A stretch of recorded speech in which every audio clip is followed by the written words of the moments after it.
Cuando amaneces con rasguños, cuando de repente amaneces y dices, tuve una pesadilla, pero no sé por qué desperté y me siento totalmente drenado de energía, si se supone que dormí mis 8 horas. Ese tipo de entidades son las que sí pueden agredirnos de alguna manera. ¿Qué son? ¿Son energías? ¿Son diablos? ¿Son demonios? ¿Qué es eso que en ocasiones nos enfrentamos y nos puede producir un daño? Es como si estas entidades cuentan con inteligencia, que digo, a mí lo que más me aterra. ¿Cuántas veces tal vez hemos ido a lugares concurridos y no todas las personas que están ahí significa que estén vivas? Si ellos están aquí, quiere decir que no son las personas que fallecen en este momento y regresan por alguna circunstancia, sino que serían seres completamente distintos a los humanos. Claro. Y esto fueran cosas de que uno solito se hace sus cuentos chinos. Entonces, ¿por qué me ha dado información tan precisa sobre cosas que yo no tenía el sentido de conocer? Claro. ¿Y por qué ha dado información durante todo este tiempo? ¿Qué historias hay? ¿Y realmente hay apariciones de fantasmas?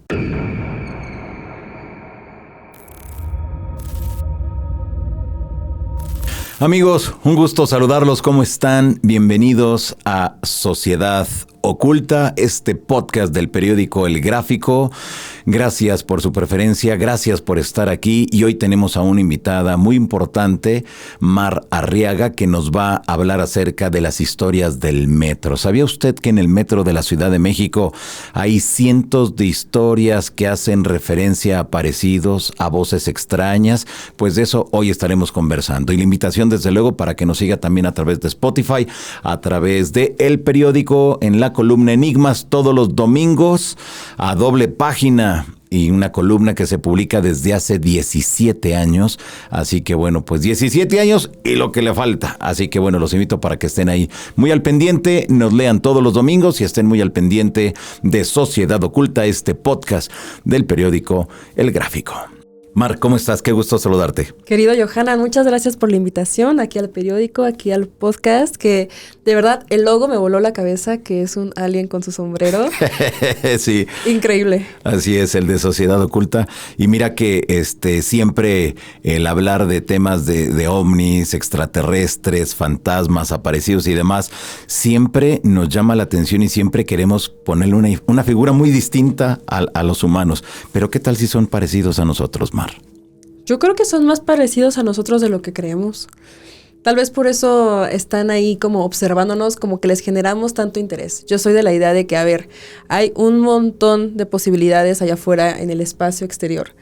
Y tal vez, solo tal vez, esos platillos que vemos son específicamente de una civilización que se parece mucho a nosotros, pero no significa que no haya otras que se parezcan, que sean completamente diferentes. Solamente que ellos tienen un interés en nosotros por algunas características que compartimos y quién sabe. Claro, ese sería por el lado de los extraterrestres, pero ahora de los fantasmas, de los aparecidos, ¿serán iguales a nosotros? ¿O seremos nosotros, pero en otro plano? Yo siempre he creído que somos nosotros en otro plano y eso me da más paz mental, porque al dedicarme a cosas de misterio, claramente no quiero pensar que son con inteligencia propia o algo por el estilo y que tratan de hacerme daño o algo así. Claro, muchas veces decimos, hay que tenerle más miedo a los vivos que a los muertos. ¿Será? Yo creo que sí, ¿no? Yo nunca he escuchado de una persona que haya perdido la vida debido a un fantasma, a menos que sea del susto. Entonces, pero que te haya agredido algo, no. Hasta el momento, he escuchado de un fantasma. Más bien son entidades del bajo astral. Esas las que de repente cuando amaneces con rasguños, cuando de repente amaneces y dices, tuve una pesadilla, pero no sé por qué desperté y me siento totalmente drenado de energía, si se supone que dormí mis 8 horas. Ese tipo de entidades son las que sí pueden agredirnos de alguna manera. También el tema de las posesiones, que se me hace súper interesante, que hasta hace unos años yo era bastante escéptica al respecto.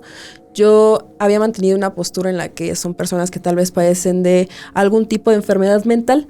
Sin embargo, hay contados casos que sí pueden ser verificados de personas que se han sufrido de posesiones demoníacas, sí. De manera general, demoníacas, pero que son entidades del bajo astral que están buscando algo más que solo espantarte.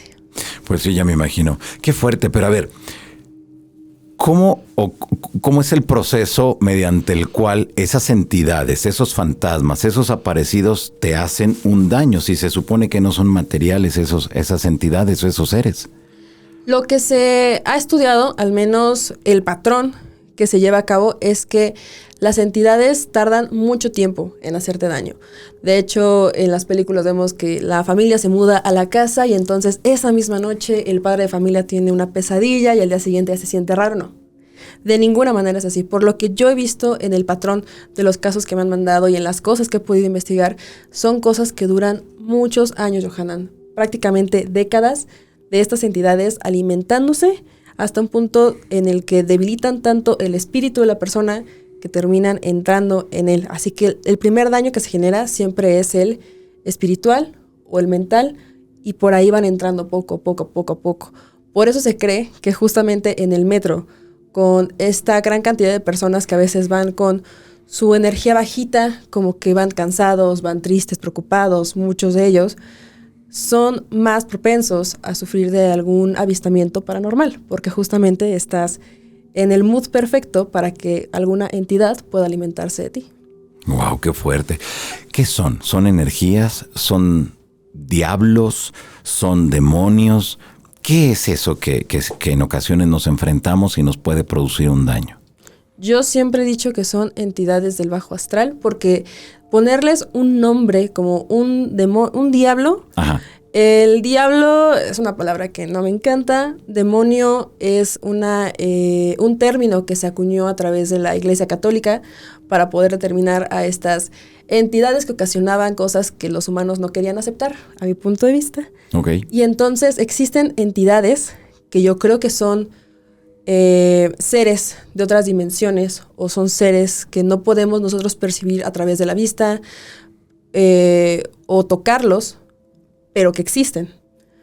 Entonces, estas entidades, justamente se dice que son seres que han estado habitando en la Tierra durante los siglos de los siglos y de los siglos, alimentándose de esto, y son las cosas que han sobrevivido a todas las catástrofes de la humanidad, y que justamente te digo que se alimentan del el espíritu, de la felicidad de los seres humanos, así como si fueran los dementores de Harry Potter, precisamente los veo.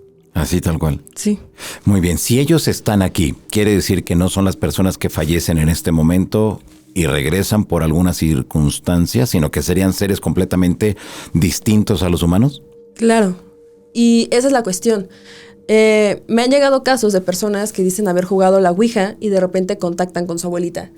Y la abuelita empieza a aparecerse en la casa, pero empieza a hacer cosas raras, como empezar a dañar a la familia, como, te digo, estas personas que de repente despiertan con rasguños, que de repente se dan cuenta que sus cosas están desordenadas de la nada, o sea, que les genera un daño verdaderamente.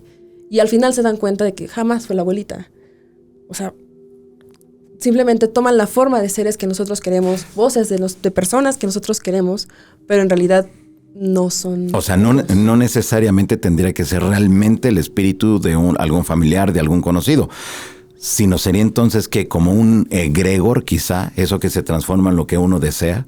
Sí, no es lo que uno desea, sino lo que ve la entidad que necesitas ver. Es como si estas entidades cuentan con inteligencia, que digo, a mí lo que más me aterra. Porque yo podré encontrarme con un fantasma y yo creo que los fantasmas quedan en un bucle de alguna última intención en la que se quedaron. Sí. Es decir, quitarse la vida puede ser una intención, y por eso a veces vemos a una persona que se tambalea en Palacio Nacional y decimos, ¿qué es esa entidad? Tal vez solamente es un eco del tiempo. O de repente vemos a un señor caminando afuera de una de las calles más importantes del centro histórico que te pregunta ¿qué hora tienes? Y entonces cuando le dices la hora, él te responde, es la hora en la que vas a morir. Ay, pero eso ya fue mucho como de novela, ¿no? Claro, de hecho esa es una leyenda del centro histórico, muy popular. Entonces, pero realmente no te va a llevar, realmente no va a pasar nada contigo. Ahora, el problema es cuando nosotros creemos o buscamos en el más allá a esos seres queridos, y estos seres se transforman precisamente en el físico de esa persona, en la voz de esa persona, y entonces te engañan para poder entrar a ti. Por eso yo creo que cuando las personas compran una Ouija para poder contactar con el más allá, y en específico con una persona, eso es imposible. O sea, yo he tenido la oportunidad de jugar la Ouija con el maestro Zamudio. Y es una cosa maravillosa que yo de verdad, yo hasta dudaba, Johanan. Yo decía, ¿cómo crees que voy a poder contactar con algo? Y sí, pero no es como que la entidad específicamente de tu abuelita la contactes. Esto es verdaderamente complicado, no digo que imposible, pero imaginemos que es un conmutador con extensiones infinitas. Y no puedes acceder a ninguna extensión, tampoco es como que puedas poner la extensión en la Ouija de ninguna manera. Entonces, quiere la extensión 5, ¿no? Es más bien la entidad que no solamente está cerca, sino que también se quiere comunicar contigo. Porque también puede que las entidades digan, estos niños aquí jugando, y a mí me vale gorro. Y puede que alguna entidad diga, me voy a divertir un rato, a ver qué pasa. Y es ahí cuando las personas se asustan demasiado y creen que se les va a meter el demonio Pazuzu al cuerpo, pero pues eso es muy complicado también.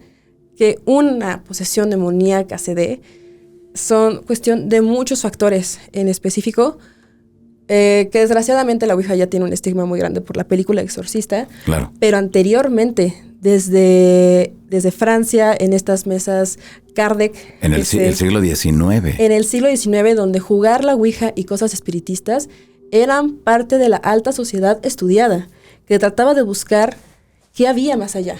Y lo interesante de todo es que sí recibían respuestas. Y eso es algo que la ciencia no ha podido explicar. Y si lo ha hecho a través del efecto placebo, o que nuestra mente conoce cosas y conocemos la respuesta que queremos escuchar. Ya. Por ejemplo, me parece muy interesante el caso de uno de los presidentes mexicanos que era bastante afín a este tipo de, pues digamos, de prácticas. Y que de hecho todas las semanas, de manera casi religiosa, él iba a este lugar de estudio del espiritismo para poder seguir explorando qué más había. Claro, Francisco I. Madero te refieres. Aparte de Francisco I. Madero, estaba otro presidente que me parece que es... empieza con P. Peña Nieto. Ah, claro que sí, Peña Nieto. Plutarco Elías Calles. Plutarco Elías Calles. Okay. Muchísimas gracias. Plutarco Elías Calles. Es el presidente Plutarco Elías Calles el que realizaba este tipo de actividades. Y lo interesante es que incluso después de su fallecimiento, las personas de la misma sociedad a la que iba, que era una sociedad que de verdad intentaba estudiar qué es lo que pasaba en este tipo de fenómenos, lo logró contactar. Y dicen que se escuchaba la voz del presidente hablar. Wow. No se escuchaba, no se veía una presencia, porque muchas de las personas creen que se va a aparecer un fantasma, se va a materializar, como también se le dice de forma técnica. Pero, híjole, es complicado.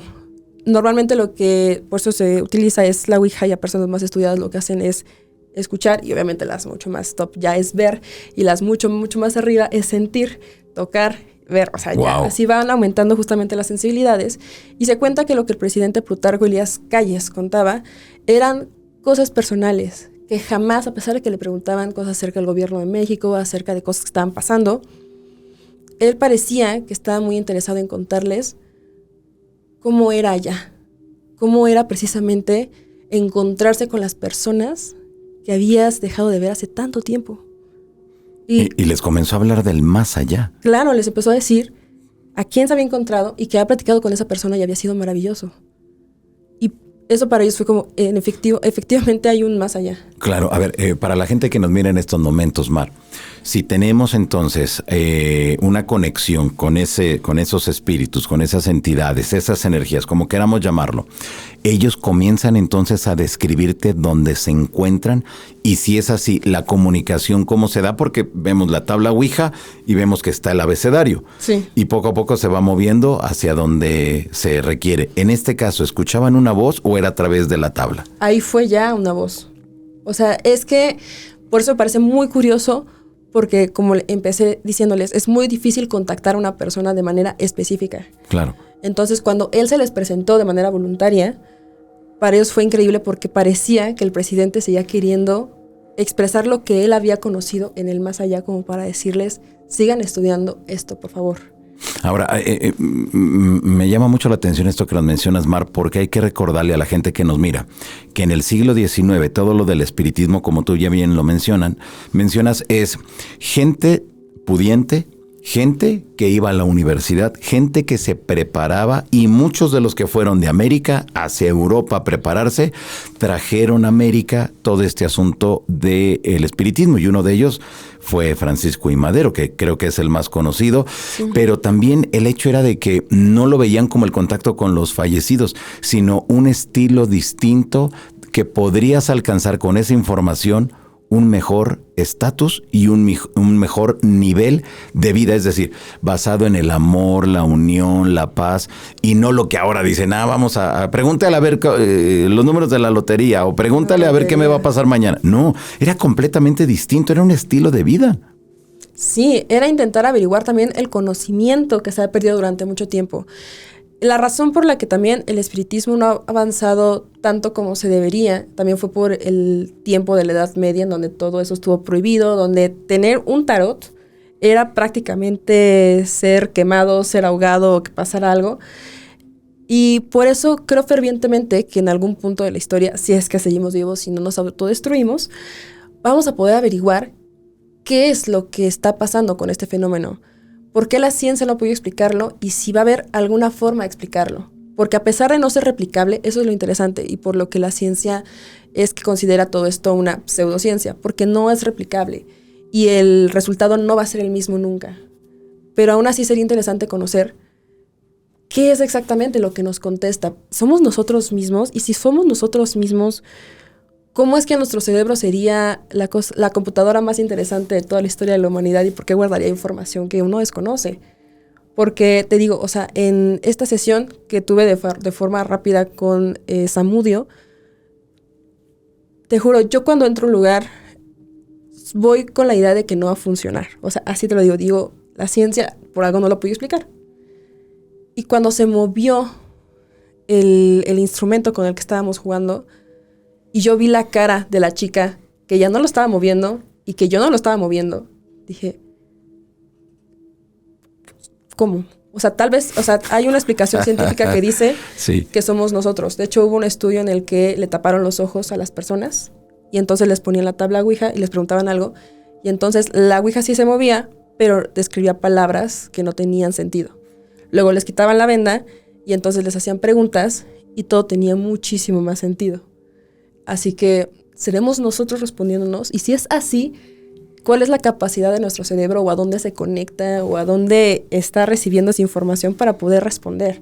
O sea, por ejemplo, cuando yo he tenido sesiones de tarot y sé y descubro cosas que la verdad yo no tenía la manera de saber, yo digo, ¿cómo? O sea, por eso yo digo, el tarot no tiene un espíritu.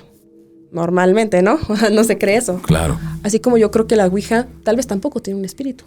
Tal vez sencillamente somos el mismo ser humano que logra a través del cerebro conectarse. ¿Será como dicen algunos investigadores que plantean esta posibilidad que hay una conciencia cósmica, una conciencia general, que si lo traduciéramos a los tiempos actuales, a los términos del mundo digital, sería la nube? Tú subes la información a la nube y quien tenga acceso puede descargar esa información. ¿Sería algo parecido? Absolutamente de acuerdo. Yo toda mi vida lo he visto de esa manera. Yo creo que toda la información está allá arriba lista para ser descargada, pero no todos somos los que debemos descargar esa información. No, necesitas una clave. No necesariamente la clave, sino también, o sea, sí puede ser una clave, pero la clave eres tú mismo. O sea, eso es a lo que voy. Exacto.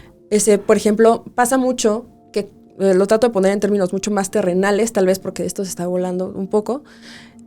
Hay veces en que pasamos por la calle y vemos que hay un local que está vacío. Y pasan muchas personas, y yo estoy segura de que muchas personas dicen, yo quiero poner una taquería ahí. Y pasa otra, yo quiero poner una taquería ahí, yo quiero poner una taquería ahí. Y eso no viene, y eso es como una información que se te da. Ahora, no todos van a poder poner una taquería ahí. Solamente uno se va a atrever a decir, ahí está, y le va bien. Y entonces los demás pasan y ya sabía que ahí iba una taquería. Ya sabía que sucedía. Lo mismo para mí pasa con el arte, con las canciones, con el cine. Pasa muchas veces, he tenido la oportunidad de convivir con directores que sus obras son maravillosas, son increíbles. Y entonces vienen las personas y les dicen, ya sé por qué pusiste la caja azul y la llave. Y, o sea, ejemplo, ¿no? Claramente porque David Lynch no es mi íntimo amigo, pero es un ejemplo. Ya sé por qué pusiste la caja azul y la llave y ya sé qué significa. Y el director dice, oye, pero yo nada más la puse porque algo me dijo que la pusiera. Realmente no tenía ningún significado, pero la gente ya le da la interpretación. Lo entendió por completo, que creo que es prácticamente eso. A veces te llega información de la nube, que es la red que todo lo sabe y está unida con todos nosotros y demás, y baja información precisamente. Que eso también creo que es cuando personas que son tarotistas profesionales es lo que ven en las cartas. Y se conectan. Sí, es increíble. La primera vez que yo sentí eso fue cuando empecé a actuar. Sentí la conexión y yo empecé a saber cosas que yo no tenía forma de saber, pero que el personaje sí. Y dije, qué extraño. Y uno se desconecta, regresa a ser, ¿no? Es algo muy curioso. Lo volví a sentir cuando de repente empecé a leer el tarot. Lo sientes cuando de repente estás conectado con una canción. Es algo muy interesante, como sentir que hay algo que te está bajando información. No sé si a ti te ha pasado alguna vez. Claro, que llega información que no sabes de dónde, o que muchos dicen es una inspiración, ¿no? O una premonición, porque también pasa mucho eso, que nuestra intuición es súper, súper adivina. Yo considero que tengo mucha suerte, pero no sé hasta qué punto es suerte o que le hago caso a mi intuición. Porque me ha tocado, sobre todo en la universidad, cuando andaba en camiones de aquí para allá, que algo me decía, no te subas a ese camión. Yo decía, pero voy tarde. Y es la tentación de, pero ¿por qué no me tengo que subir a ese camión? Y de verdad, Johanan, yo me quería subir a ese camión y todo se ponía en mi contra para que yo no me subiera. Como diciéndome el universo, la vida, Diosita, no sé qué. Que no, carajo. Y se me atravesaba algo. Y se me atravesaba el de la moto, que ya me estaba mentando cosas de personas, de madres, por haberlo atravesado así. Y al final no lo alcanzaba y decía, ¿cómo? Y de verdad, Johanan, para mí fue muy impresionante que 2 cuadras después se queda parado y se empieza a bajar la gente. Y dicen... ¿Se descompuso? Se metieron a asaltar. Ah. No, pues yo no alcancé a ver hasta allá, pero pues empezó a bajar la gente. Y dije, ¿qué pasó? No, nos acaban de asaltar, que no sé qué. Y fue como... Qué fuerte. Claro, claro. Entonces, y a veces uno no le quiere hacer caso, pero me pregunto eso. Para mí todo esto, o sea, la intuición, la inspiración, el conectarte, las mesas Kardec, la Ouija, el tarot, para mí todo está relacionado de alguna manera. O sea, obviamente yo no soy científica, yo no sé, ellos van a averiguar cosas, pero para mí todo eso está relacionado de alguna manera y digo... ¿Por qué funciona? O sea, es que esa es mi pregunta. O sea, si esto no fuera real, si esto fuera nada más cosas de ansiedad y esto fueran cosas de que uno solito se hace sus cuentos chinos, entonces, ¿por qué me ha dado información tan precisa sobre cosas que yo no tenía el sentido de conocer? Claro. ¿Y por qué ha dado información durante todo este tiempo también tan precisa? Que fue gracias a la película Exorcista que el espiritismo también se atrasó un poco. Porque empezaron a relacionar a las ouijas a que si la jugabas con tan solo tocarla, prácticamente ya se te iba a meter un demonio, cuando eso no es cierto. O sea, el hecho de que tú juegas a la ouija no significa que se te meta un demonio. Para que se te meta un demonio tienen que pasar muchas cosas, son muchos factores, y de verdad yo creo que de todos los casos que tal vez pudieron haber sido estudiados, ni 3 para mí son verdaderamente fidedignos.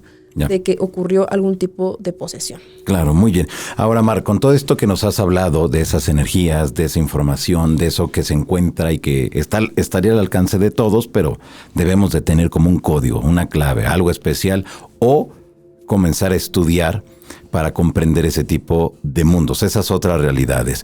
Pero ahora vayamos hacia el metro. Son cerca de 5 millones de personas todos los días que hacen uso del sistema de transporte colectivo metro aquí en la Ciudad de México. ¿Qué historias hay? ¿Y realmente hay apariciones de fantasmas? Bastantes.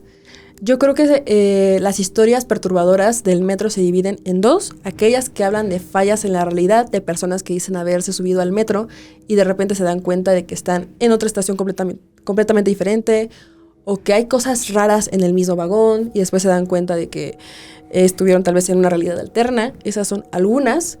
Y las otras son las de apariciones que se han dado desde muchísimos años atrás. Cuando yo inicié en el canal, lo primero que hice fue escuchar un programa muy famoso de radio que pasaba todas las noches y que contaba historias paranormales, y era de los años 80. Y desde entonces ya hay personas que dicen haberse encontrado con entidades en el metro de la Ciudad de México. Es decir, esto no es algo que se haya puesto de moda gracias a los podcasts de terror o gracias a las historias que de repente escuchamos mientras estamos haciendo la comida o algo así. No.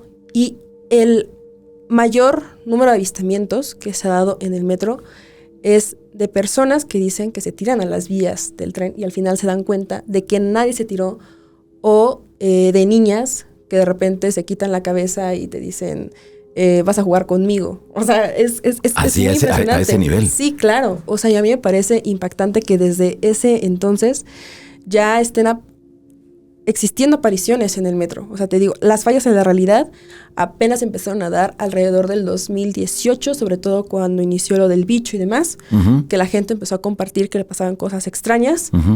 Y esto creo que también se debe a que antes el hablar de fallas en la realidad era una cosa de Matrix, era una cosa de la película, ¿no? De la película Matrix, que el hecho de que alguien dijera, oye, creo que nos saltamos una estación o simplemente estaba distraído. Ha habido una apertura en la conciencia en la que tal vez ya hemos podido nombrar exactamente qué es lo que está pasando. Entonces, yo creo que las principales apariciones en el metro son la de la niña de la estación Puerto Aéreo, que te digo que es esta niña que de repente se acerca a ti, te pide que le ates los cordones del zapato, te agachas a atarle los cordones del zapato y te das cuenta de que no tiene pies. O trae una pelota en las manos. A ver, pero a ver, tú ves a una niña. Sí. Te pide que le amarres las agujetas y te agachas y no tiene pies. No tiene ¿Y pies. cómo está ahí entonces? Desaparece en ese momento. ¡Qué fuerte! Esa es una de las más populares, e igual hay otra versión que dice que esta niña trae una pelota. Sí. Y entonces la avienta a las vías del metro y tú, todo curioso, vas, te asomas y te das cuenta que en realidad es la cabeza de una niña. Regresas la mirada y ya no está. La cabeza de una niña. Es una de las más populares. ¿En esa misma estación? Estación es Puerto Aéreo, de la línea amarilla, aquí en la Ciudad de México. Y justamente también otras que te había comentado, como lo es la de El vampiro de Barranca del Muerto, como lo es el inspector Platonov, que también es un inspector fantasma que se aparece en las instalaciones de Metro 18 de marzo. También las almas de las personas que han perdido la vida en batalla o en algún momento de la historia de México, también se dice que se aparecen en el Metro Zócalo, en Allende, en esta zona geográfica en donde han sucedido tantos acontecimientos históricos. Así que también se dice que de repente se encuentran ahí, o también el avistamiento de personas que pareciera que traen ropas de otras épocas, que pareciera que esa ropa está como de 1970, pero está bien, y de repente te das cuenta de que esa persona nunca estuvo ahí.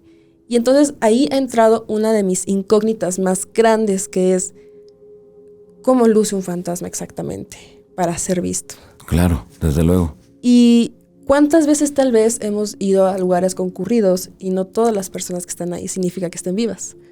Que creo que fuerte. Es otra de las preguntas. Pero ¿cómo saber si eres de verdad? Si a lo mejor lo estamos viendo. Mira, te voy a platicar algo que a mí me pasó. Okay. No tiene nada que ver con el metro, pero creo que viene de la mano con esto. Perfecto.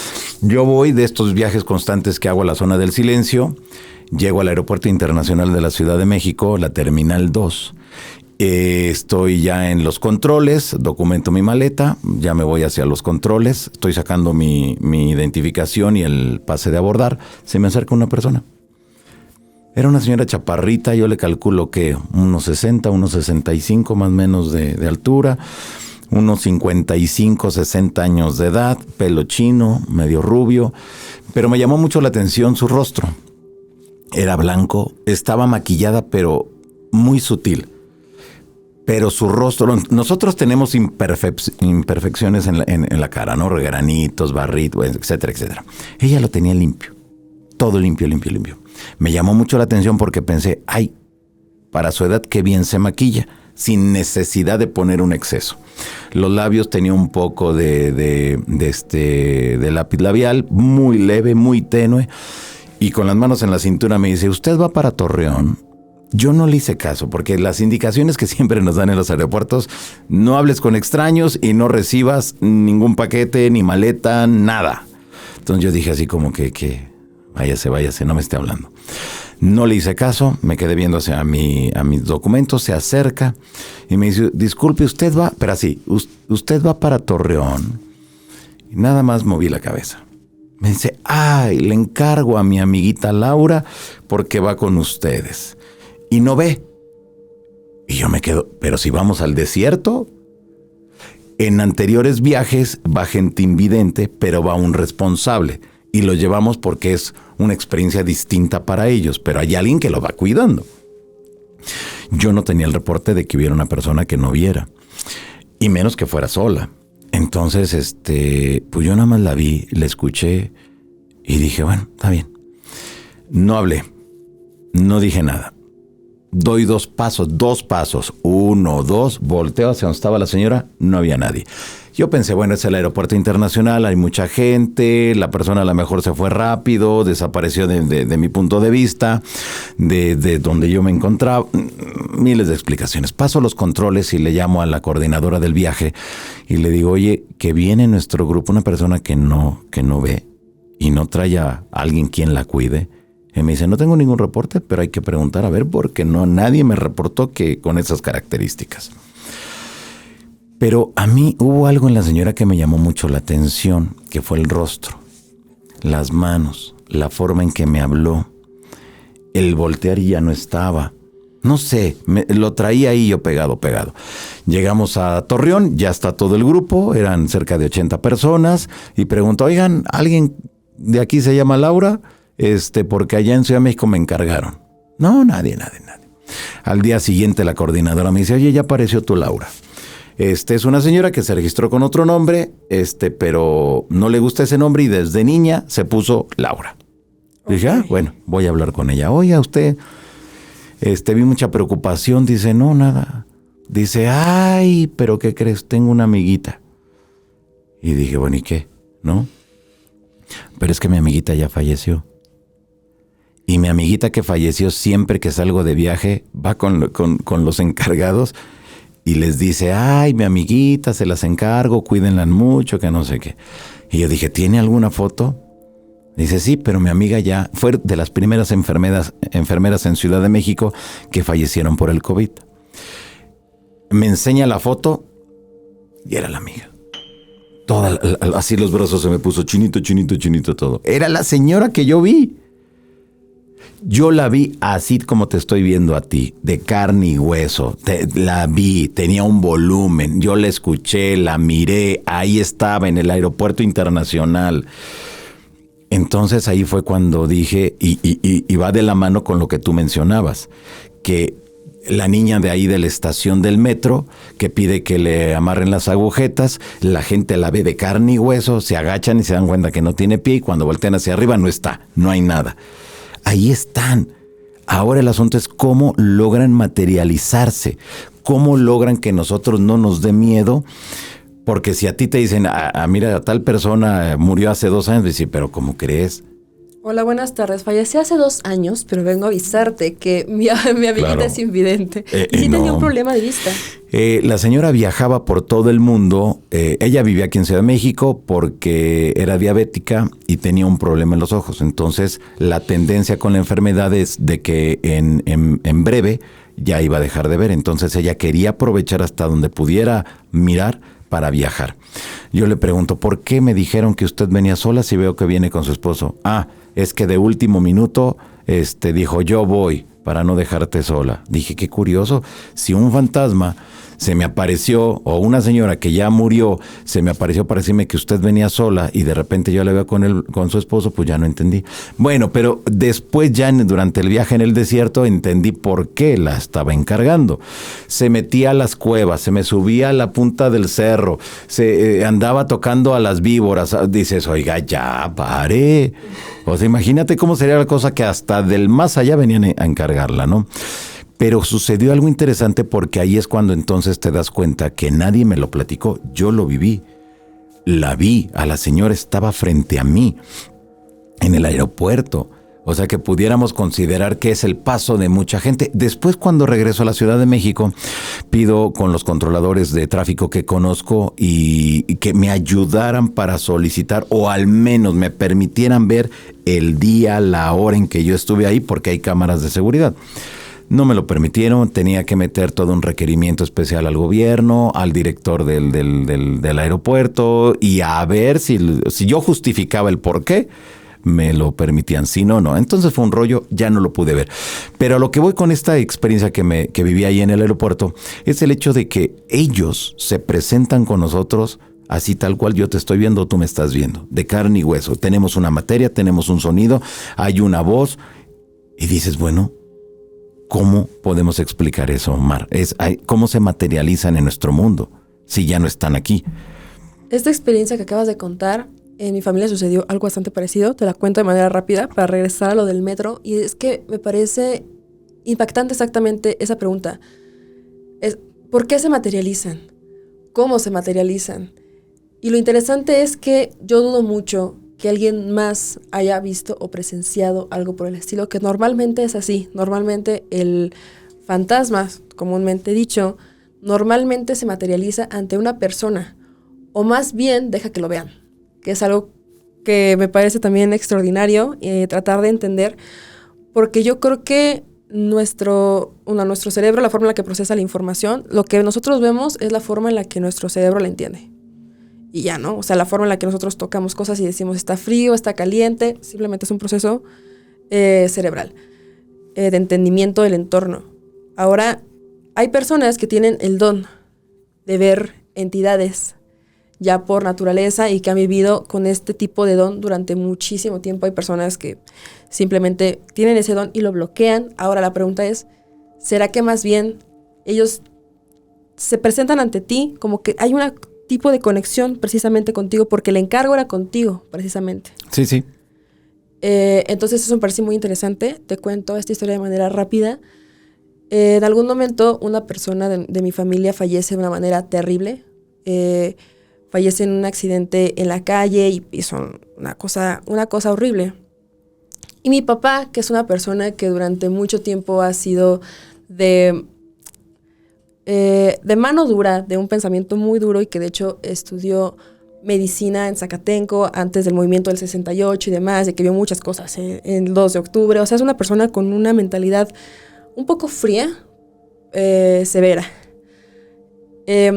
Para que te puedan entregar un cuerpo en la CEMEFO, tiene que pasar muchas cosas. Y lo interesante de todo es que habían tardado muchísimo tiempo mi familia para poder entregar el cuerpo a este familiar. Y al final les dijeron que no lo encontraban, porque había una gran cantidad de personas que habían fallecido de manera violenta. Le dicen que hasta que no lo encuentren, pues no, él se tiene que quedar ahí esperando. En algún momento Johanan dice que se le acercó. No solamente él lo vio, sino también lo vio mi mamá. Una persona alta, morena, de bigote, con el cabello peinado de una manera muy a la época de los 70s precisamente, y con unos lentes de estos setenteros que uno dice, esto ya no lo veo. Uh-huh. Se le acerca y le dice, por acá caballero, ya se lo van a entregar. Lo lleva precisamente al lugar en donde están los cuerpos. Le dice, nada más pase, ahí está dentro. Lo está esperando. Le dijo, lo está esperando. Y papá dice a mi mamá, quédate aquí, yo voy a entrar a verlo, ¿no? Él esperó que estuviera en la mesa más cercana, con los datos y demás, en su respectivo embalaje, para decirlo de alguna manera. Y lo que ve Johanan es, pues, la CEMEFO. Es decir, cuerpos en tarjas, cuerpos todavía allá afuera, partes divididas. Y se da cuenta de que, pues, no está ahí precisamente, entonces empieza a buscarlo. Lo empieza a buscar entre todo lo que ve hasta que ya lo encuentra su rostro en su bolsa respectiva. Y lo que le pareció curioso fue que la puerta de salida, ve cómo se abre y está la figura de este señor como diciéndole, pues ya, ¿no? O sea, él había entendido eso. O sea, él tuvo algún tipo de comunicación rara. O sea, no es que escuchara una voz o que dijera, no. sino como que el lenguaje corporal de la entidad era como un, pues ya, ¿no? ¿Ya lo encontraste? Ya. Vámonos. Está a punto de salir. Cuando esa puerta se abre por completo, le prenden la luz, porque estaba toda oscura. Eso fue lo peor de todo, que mi papá lo encontró con la luz de su celular. O sea, yo todavía no entiendo cómo no, pero... Y llega la persona encargada, la señora encargada, y le dice, ¿usted qué está haciendo aquí? Esto que usted está haciendo es una falta administrativa y demás. Y ya, pues hubo este confrontamiento hasta que le dice, ¿cómo cree? No, me acaba... a mí me logró ingresar, esta persona se la escribe. Y lo interesante de todo es que esta persona encargada iba acompañada de una persona de seguridad, que mi papá hasta se rió después porque el de seguridad nada más hizo este sonido. Y así, como diciendo, ahí está. La señora ya no le dijo nada, la encargada le dijo, pues ya váyase, ¿no? Ya. Saliendo, platica con esta persona de seguridad con la que iba la encargada y le dice, ¿usted cree en fantasmas, señor? Mi papá claramente le dijo que no, porque mi papá no cree en fantasmas, a pesar de haber vivido todo este tipo de sucesos. Sí. Y le dijo esta persona de seguridad, algo que se me quedó muy grabado, yo creo que los fantasmas son muy parecidos a Dios. Uno no lo ve, pero ahí están, señor. Porque esa persona que usted vio ya no está aquí. No sabemos quién es, no hay registro de esta persona de ninguna manera. No hay fotografías del personal, pero esta persona se ha aparecido cuando el muertito ya quiere que se lo lleven. Entonces, ayuda a los muertitos, en realidad, no a la familia. Y mi papá más se quedó como, ¿qué persona tan rara? No, mi papá no cree nada. En nada, es la persona más escéptica del mundo. Entonces todavía dice, no, me jugaron una broma. Papá, me intentó llevar un duende a los 6 meses y tú todavía dudando de que existe lo paranormal. Pero pues así es, Johanan. Yo creo que pasa lo mismo en el metro, precisamente. Estas entidades que de repente se aparecen, que nosotros creemos que son personas. También me ha mandado correo, sobre todo una persona que me dijo que, esta es una historia corta, ella va en el vagón del metro y de repente, desde que ella entró, vio que estaba esta señora sentada. Ahí, frente a ella. Era un vagón ya completamente vacío, a las 11:30 de la noche. Entra al túnel y hay veces en que hay falla eléctrica en el metro y van parpadeando las luces y dice, ay, qué cosa tan rara. Llega a la estación, voltea y se da cuenta de que la señora ya no está. No pudo haberse bajado de ninguna manera. Y dice, ay, ¿con quién iba en el metro? Qué cosa tan extraña. Ese tipo de viajes pequeños. Pero faltó una tercera entidad, Johanan, que se aparece en el metro. Y son los monstruos. ¿Hay monstruos en el metro? Claro, hablamos del más importante de todos, la rata gigante de la Merced. Ándale. A ver, platican. No. He escuchado de la rata, pero de las de dos patas. La que te quita tus pertenencias. Claro. Se cuenta que cuando se crea el mercado de la Merced y demás, no hubo un planeamiento correcto, una planeación correcta para poder distribuir los desperdicios que se realizaban dentro del mercado. Entonces, los lugares en donde se acumulaba gran cantidad de comidas, desperdicios, cosas que se acumulan en la basura, quedaban bastante cerca de lo que ahora son las instalaciones del metro. Eso ocasionó que las ratas que estaban ahí cerca para poder comer, que salían de las alcantarillas, empezaran a hacerse más grandes y más grandes y más grandes, hasta que dentro del mercado empezaron a haber avistamientos de una rata del tamaño de un perro. Ándale, una rata del tamaño de un perro. ¿No era un capibara? No creo. Y precisamente esa rata que andaba ahí en el metro, que andaba en el mercado de la Merced, se pasó al metro. Y ahora, al parecer, vive en los túneles. Y al parecer actualmente. Actualmente se dice que los conductores de esta línea rosa, que es la de la Merced y demás, ven a una rata gigante de repente entre los túneles cuando ellos van en su carril respectivo. Sí. No se reportó que haya atacado a nadie ni nada por el estilo. Pero es una historia que al menos ha permanecido ahí durante muchísimo tiempo, que esta rata conecta de repente y la ven en otras estaciones y cosas por el estilo. Y al parecer no es nada más una. Ya después de tanto tiempo hay más ratas de ese tamaño viviendo por ahí. O sea, se dice que es del tamaño de un perro, algunos dicen que es del tamaño mucho más grande, pero pues ahí existe justamente la historia. Esa historia, bueno, algo muy parecido está en Tlatelolco, en los edificios Tlatelolco. Y incluso hubo algún tiempo, esto se dio hace que unos 10 años, yo creo 12 años, y la gente se coordinó para agarrar a la rata gigante que había ahí. Pero no, nunca, que yo sepa, nunca la agarraron, pero sí andaban ahí buscándola en Tlatelolco. Me llama la atención que es muy parecido a la de la Merced. Ahora, hace minutos atrás mencionabas del vampiro. ¿Un vampiro en el metro? Esto fue una historia que también se hizo bastante popular últimamente. Esta historia se cuenta de la estación Barranca del Muerto, que pertenece a la línea que va precisamente del Rosario a Barranca. Estamos en una terminal, Johanan, en donde cuando un tren llega precisamente a la última estación, lo que hace ir es al cuarto de trenes, que también se le llama, me parece, cementerio de trenes, solo por el estilo, en donde guardan precisamente todos los vagones para poder utilizarse después. Sí. Esta historia es la de un hombre que supuestamente viaja por esta línea y llega a Barranca del Muerto. Sin embargo, se queda dormido y lo llevan al lugar del cuarto de trenes para poder guardarlo. Es el último vagón del día, así que esta persona va a quedar atrapada en este cuarto al menos hasta las 6 de la mañana cuando se levanten para poder realizar sus labores. Lo curioso de todo es que él se despierta y se da cuenta que también en el mismo vagón hay una persona que parece que está en situación de calle, solamente que está bastante alejado de él. Él empieza a buscar si sale por las ventanas o algo por el estilo, cuando empieza a escuchar que alguien está caminando arriba del vagón, como si una persona del servicio del sistema de transporte colectivo o algo por el estilo ya supiera que ellos estaban ahí. Empieza a escuchar las pisadas, él empieza a gritar que por favor lo ayuden porque está ahí atrapado con esta persona, que por favor lo saquen, cuando de repente se da cuenta que algo entra por esta puerta que está al otro lado del vagón y es una entidad alta, vestida completamente de negro, como de la época victoriana, y es muy pálida, que ataca en ese momento a la persona que está en situación de calle. Empieza a devorarla prácticamente.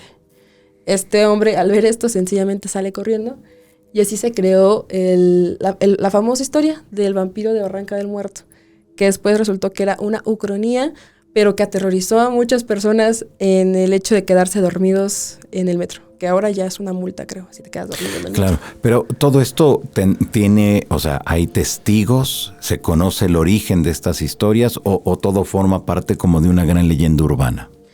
Te digo, creo que esta es una ucronía, precisamente. ¿Qué debemos entender por eso para la gente que nos mira? Una ucronía es un relato que toma cosas del mundo real y te hace creer que lo que pasó es verdad. Como esto precisamente de un vampiro. Sin que haya sido cierta. Sin que haya sido cierta. Ajá. Pero lo curioso es que a mí después empezaron a llegar relatos de personas que habían tenido encuentros con vampiros, pero de otro tipo. No son vampiros que chupan sangre, sino son vampiros que chupan energía. Vampiros energéticos en el metro de la Ciudad de México. Personas que dicen haberse encontrado con algún tipo de persona muy interesante en el vagón del metro. Y en cuanto hicieron contacto con esa persona, pareciera que les drenaron completamente toda la energía. Personas que dicen que a veces se desmayaron, personas que les empezó a dar mucho sueño, e incluso, pues sí, personas que dicen haber tenido visiones en el momento en el que les están quitando precisamente esa energía. Pero les digo, ya son más como los vampiros energéticos que los vampiros que chupan sangre. Más bien, ese tipo de entidades se cuentan más como en instalaciones como de CEU y cosas por el estilo, pero siguen siendo leyendas. Claro, desde luego. A ver, tenemos a este vampiro de Barranca del Muerto, sí, que se asegura que devoró a un ser humano. Tenemos a los vampiros energéticos en el metro. ¿Quiénes son esos? ¿Son entidades anómalas o son personas con un conocimiento de alta magia quizá? Yo creo que es lo segundo precisamente. Creo que son personas con un gran conocimiento de alta magia que llegan a estas instalaciones del metro y lo que hacen es alimentarse de la energía de las personas, sobre todo cuando vas con bastante cansancio, cuando estás pensando en muchos problemas. O sea, normalmente nadie me ha dicho en ninguna de las historias que iban, uno, acompañados, nadie nunca va acompañado, y dos, que fueran en un buen estado de ánimo. Normalmente iban pensando en algo, preocupados en algo, o algo les dio mucho miedo. Curiosamente, que yo creo que esto me pareció muy interesante, la historia de una persona que me dijo de un elfo gigante en el metro de la Ciudad de México. Pero aquí ¿Elfo gigante? A eso voy.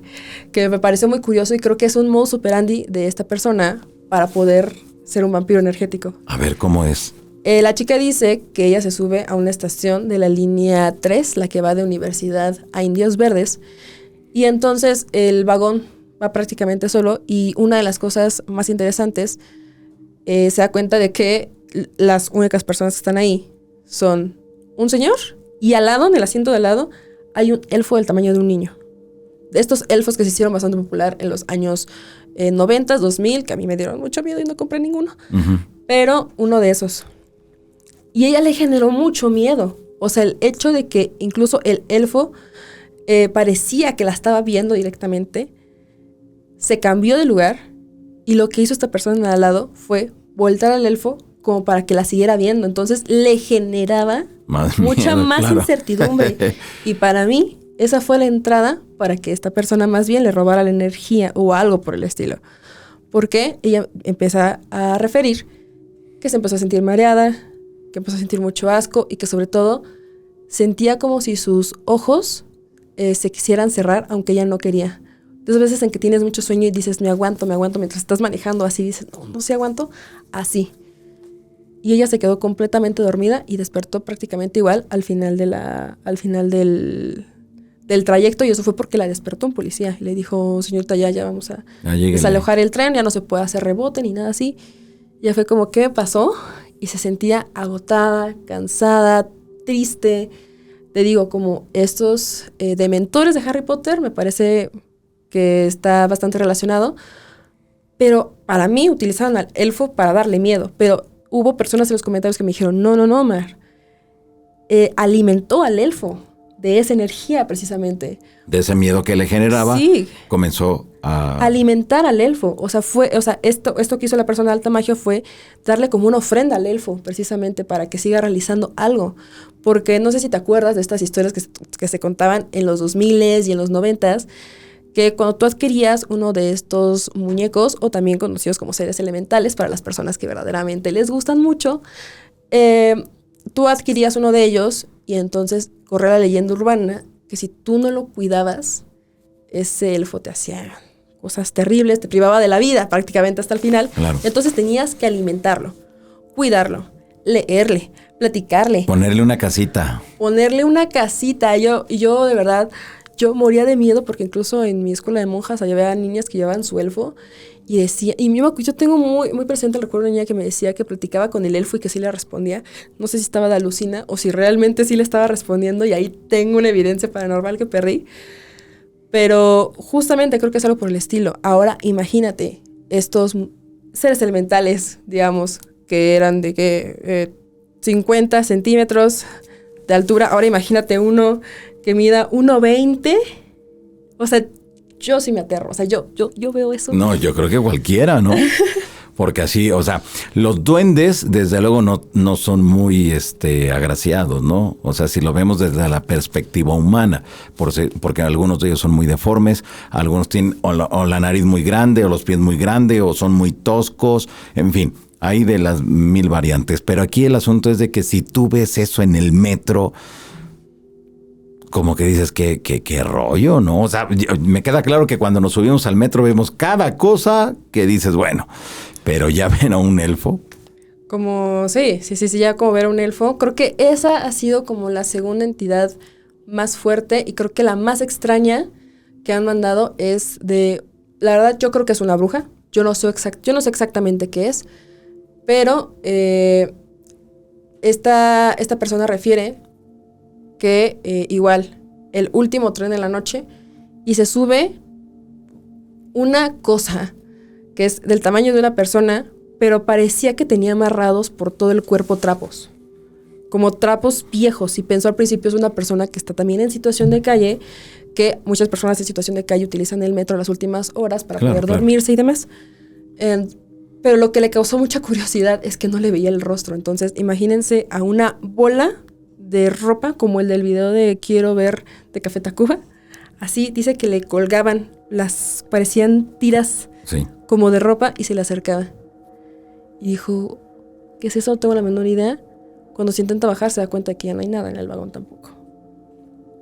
Y la pregunta es, ¿qué era eso? ¿Qué es esa entidad? ¿Cuántas cosas no habitan en el interior de este lugar? O sea, hay un sinfín de videos de O'Halloran en internet de trabajadores del metro que graban fenómenos paranormales, desde gritos, puertas que se abren, todas. Yo creo que no hay una persona trabajadora en el sistema de transporte colectivo que no le haya pasado algo paranormal. Desde taquilleras que de repente son fantasmas, hasta, te digo, avistamientos en las vías del tren de cosas que existen en este lugar. Ya, qué interesante esto que nos dices, porque pareciera que un lugar tan concurrido no tendrían que pasar este tipo de cosas, pero también si lo vemos por el otro lado, la cantidad de suicidios, la cantidad de asaltos, etcétera, etcétera, que ocurren quizá dentro o fuera de las estaciones del metro, y que eso ha generado, bueno, pues un cúmulo de información tan importante como nos estás compartiendo ahora con estos seres o esa rata gigante o estos vampiros, pero que vemos que siempre está ahí, ese tema está presente. No sé, ahora, yo recuerdo hace unos años que solicité que me autorizaran por medio del área de prensa del metro, poder entrevistar a los conductores, a un par de conductores cuando estaba en radio. Y recuerdo que la respuesta del área de prensa fue no, porque es un hecho traumático para el conductor. Y si ellos comienzan a recordar al momento que alguien se arroja cuando ellos van pasando y no se pueden detener, podemos ocasionarle un problema para el conductor. Entonces, bueno, no logré, pero lo que sí me llama la atención es de que están conscientes que suceden cosas extrañas, ¿no? Que la gente se arroja y de repente ven que constantemente, quizá a la misma hora, en el mismo momento, ven a esa misma persona arrojando. Es decir, pareciera que es un bucle o que es un pedacito de video que está repitiéndose cada rato. Eso me llama mucho la atención, Mar, porque no es de que sea toda la vida de esa persona, sino es simplemente yo creo desde el momento que dice, es el momento de arrojarme, se avientan y eso queda grabado para la posteridad. Es decir, pareciera entonces que mucha gente dice, voy a quitarme de todos mis problemas, y como también lo menciona Antonio Zamudio, que ya lo hemos tenido aquí en este podcast, que la gente dice, voy a terminar ya con todos mis problemas, se arrojan a las vías del metro y se dan cuenta que siguen atrapados en un bucle, aventándose y aventándose y aventándose. Es decir, Mar, que los problemas no han terminado, que los problemas continúan ahí. Qué fuerte, ¿no? Como si fuera un panel en específico de la televisión que se sigue repitiendo y repitiendo y repitiendo. Se avientan y se siguen aventando. Una de las historias más impresionantes no es del metro, pero es de la Ciudad de México, que me pareció, cuando terminé de leer la historia, de verdad, o sea, como que se me hizo así, un nudo en la garganta, en el estómago, fue del terremoto del 2017. Sí. Este chico cuenta que él estaba haciendo su servicio social en el centro histórico cuando de repente empieza el temblor. Y ni siquiera sonó la alarma, nada. Y él estaba muy preocupado por su hermana, porque su hermana estaba en San Antonio Abad también estudiando. No había sistema de transporte, eso, estaba llenísimo, o sea, no había posibilidad de transportarse. Entonces, él dice que incluso hasta dejó todas sus cosas en el centro gubernamental del centro y fue directamente corriendo a San Antonio Abad a buscar a su hermana. Y fue ahí, en San Antonio Abad, en donde se cayeron un montón de edificios. Entonces él ya estaba en pánico de pensar que a lo mejor a ella le hubiera pasado algo. Y cuando está justamente buscando a su hermana, ya a nada de llegar al edificio de ella, ve que hay una señora que se le acerca. Dice, me quedó grabada la descripción. Dice que era una falda sastre color rosa y una rosa pálido, y también una camisa de vestir rosa. Y estaba llena de sangre. Y ella tenía un golpe en la cabeza muy fuerte. Y le decía que si por favor la ayudaba porque estaba muy preocupada por su bebé. Que estaba en su casa y que estaba su mamá cuidándolo. Y que estaba muy cerca igual de una zona en donde se había caído. Y él dijo como, sí, está bien, o sea, pásame el número. Le pasa el número y dice, yo trato de llamar y ahorita regreso, ¿no? primero va a buscar a su hermana prácticamente, la encuentra y demás, está llamando al número, no hay señal, no había forma de comunicarse, hasta me parece que como 7 horas después es que se restablecieron todas las líneas y demás. Y él se queda preocupado porque dice, ojalá que la señora haya encontrado la forma de comunicarse y decirle a su mamá que estaba bien y que no se preocuparan, que en algún momento iba a llegar algo, ¿no? Lo intenta hasta el día siguiente, el llamar, y le contesta una persona y le dice, bueno, pero desde que le dijeron bueno, sonó como un, ¿qué onda, no? Y le dice, hola, sí, estoy buscando a tal persona, Graciela, digamos. Graciela me dijo que está bien, pero que ojalá haya llegado. Dígame, llegó, me quedé con el pendiente. Y le dicen del otro lado, ¿quién le dijo qué? Graciela, una señora, la describe perfectamente el uniforme. Y le cuelgan. Y dice como, ay, qué cosa tan rara, ¿no? Un mes después, él dice que estaba cenando con su familia cuando de repente le llama ese número que tenía guardado justamente como Graciela Temblor. Y le dicen, es que ¿sabes qué? Graciela a la que me estás refiriendo es mi mamá. Y ella murió en el terremoto del 85. Ándale. Nunca la encontramos. O sea, no en el 17. ¿Qué me estás hablando? Yo ya crecí, mi abuelita ya murió. O sea, este teléfono es de la casa de mi abuelita, no ha sonado en 20 años. Por eso cuando yo te contesté dije, ¿cómo que el teléfono de la casa de mi abuelita que ha tenido tanto tiempo nunca ha sonado hasta ahora? Y dice, ¿cómo se veía mi mamá? O sea, ella pensó en mí. O sea, como que esa plática que tuvieron ahí fue como muy emocional. Y yo me puse a pensar, tal vez... O sea, yo lo primero que pensé fue, ¿será que un temblor despertó a las entidades del otro?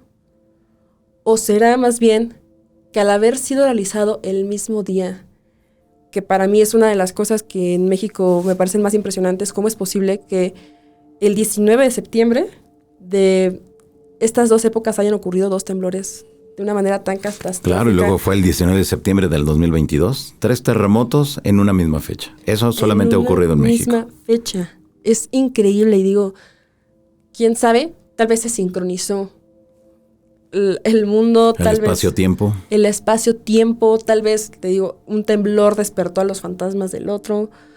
Pero para mí esa ha sido una de las historias más impresionantes que he escuchado y que justamente me acabo de acordar, porque esa historia la conté así como... O sea, fue de los inicios del canal, fue cuando yo tenía como 1000 suscriptores o así. Y dije, claro. Qué increíble. Qué fuerte.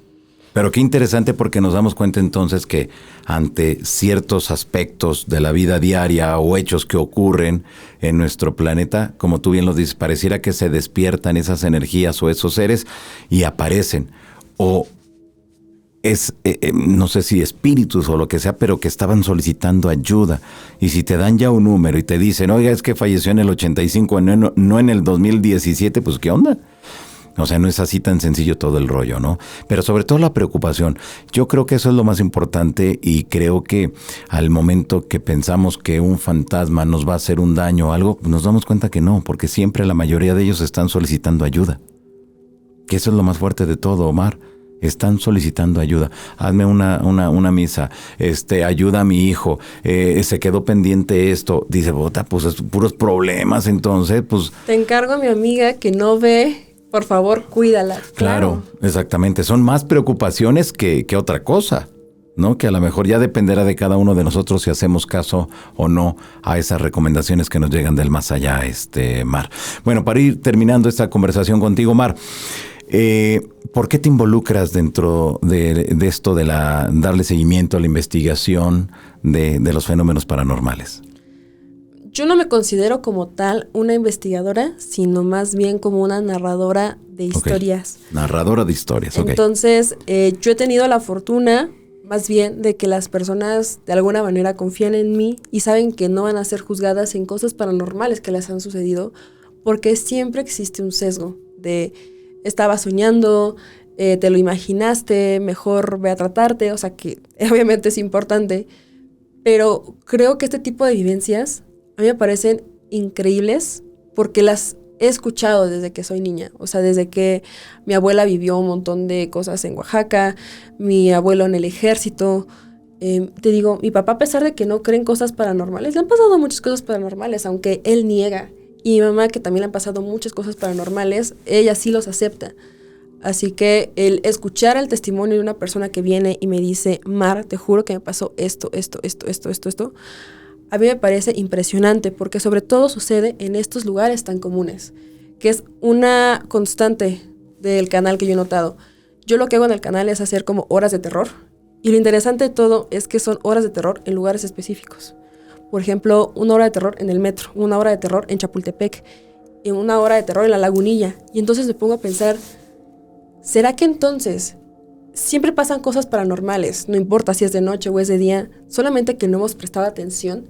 Entonces, más bien veo todos los videos que creo como esta recopilación o esta colección de historias de sucesos que pasan en ciertos lugares de la Ciudad de México, que te digo, muchas de esas historias ni siquiera pasan de noche, ni siquiera pasan tal vez en el último vagón del metro.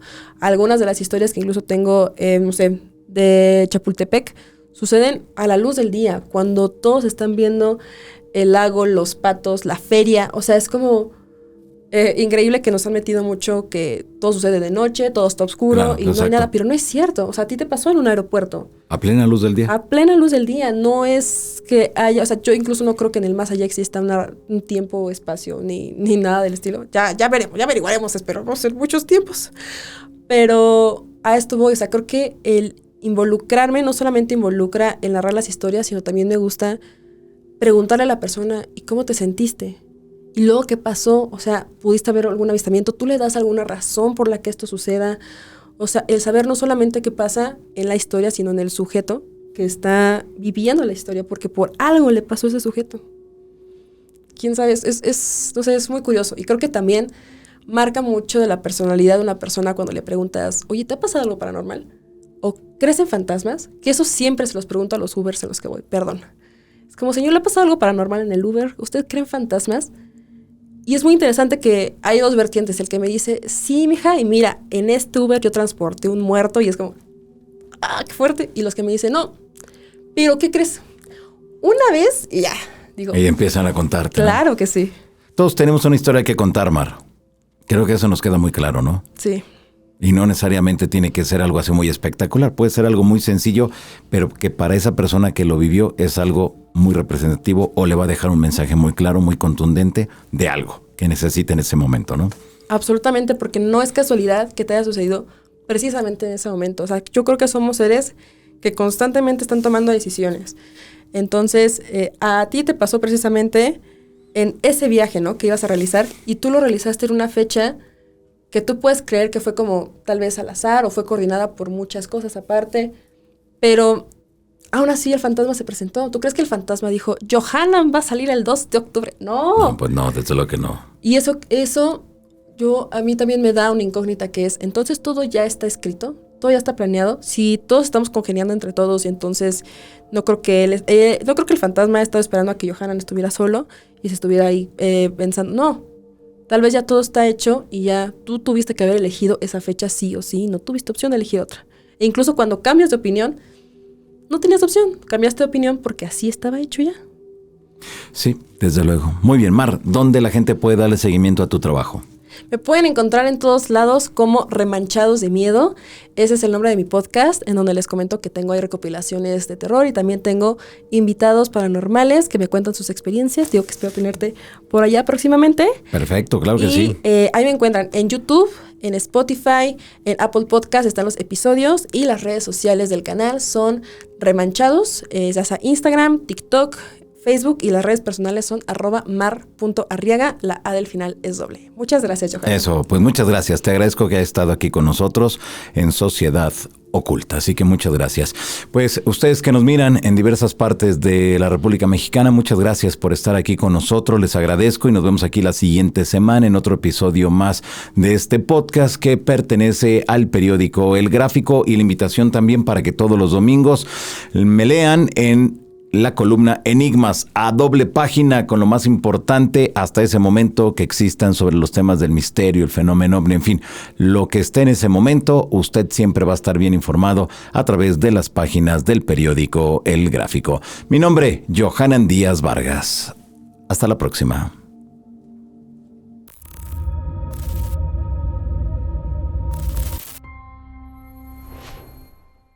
Oye, no te vayas. Tenemos un mundo de información para ti. Suscríbete al canal de El Universal para estar bien informado.